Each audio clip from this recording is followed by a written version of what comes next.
هنعمل النهاردة مخبوزات الأفران بديل لسندوتشات المدارس وبديل كمان للعيش الفينو. طريقتها سهلة جدا، لو انت أول مرة بتعملي مخبوزات أو معجنات هتطلع معاكي ناجحة من أول مرة.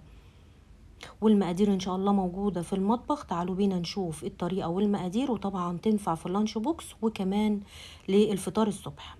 معايا هنا 3 كوبايات دقيق منخولين، ربع معلقة صغيرة ملح، ومعلقة صغيرة بيكنج باودر، معلقتين كبار سكر، معلقة كبيرة خميرة فورية، ومعلقتين كبار لبن بودر.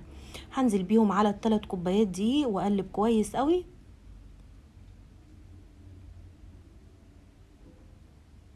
بعد كده هنزل بمعلقتين كبار زيت عادي، زيت الاكل، ولا اسهل من كده. ومقاديرنا كده خلصت. معايا هنا كوباية وربع مية دافية. هبدأ انزل بالمية شوية شوية لغاية لما العجينة تلم معايا عجينة طرية ومتماسكة وكمان مش بتلزق في ايدي. هسيبها تخمر لمدة ساعة. بعد ساعة هنزل منها الهواء واعملها على شكل كور على صينية مرشوشة دقيق، وبرضه غطيها ترتاح لمدة ربع ساعة. معايا هنا نص كيلو عجوة، معلقتين كبار سمنة، ومعلقتين كبار سمسم.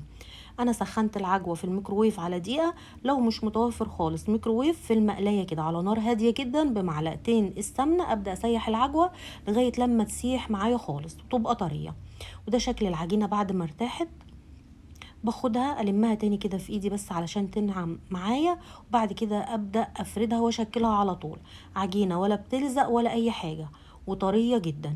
العجينه دي يعني ممتازه لجميع انواع المخبوزات، وبتبقى جميله جدا في البيتزا. بعمل العجينه بفردها على شكل بيضاوي، وبعد كده بنزل بصباع العجوه.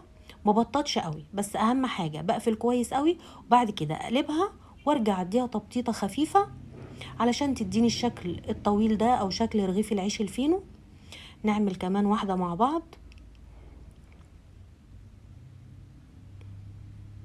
بقفل كويس قوي. بعد ما بقفل بقلبها واديها تبطيطة خفيفة. المقادير ان شاء الله هتلاقوها مكتوبة في صندوق الوصف. وانا اخترت اسهل طريقة تشكيل علشان فعلا لو انت اول مرة بتعملي مخبوزات او معجنات تبقى سهلة عليكي.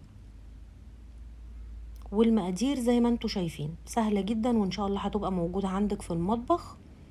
نعمل بقى الشكل العادي خالص اللي هو شكل القرص المدورة.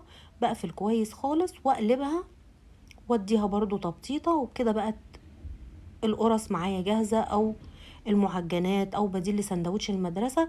بغطيها واسيبها ترتاح لمدة ربع ساعة. معايا هنا بيضة عليها رشة فانيليا، بقلبها كويس قوي.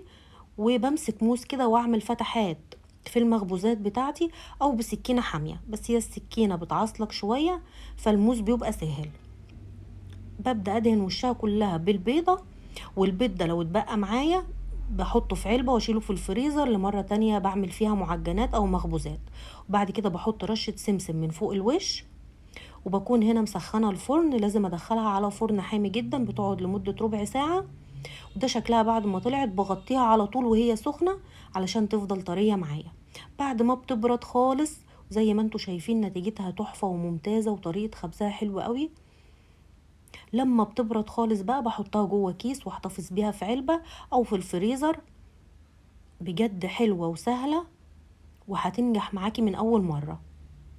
طعمها حلو جدا.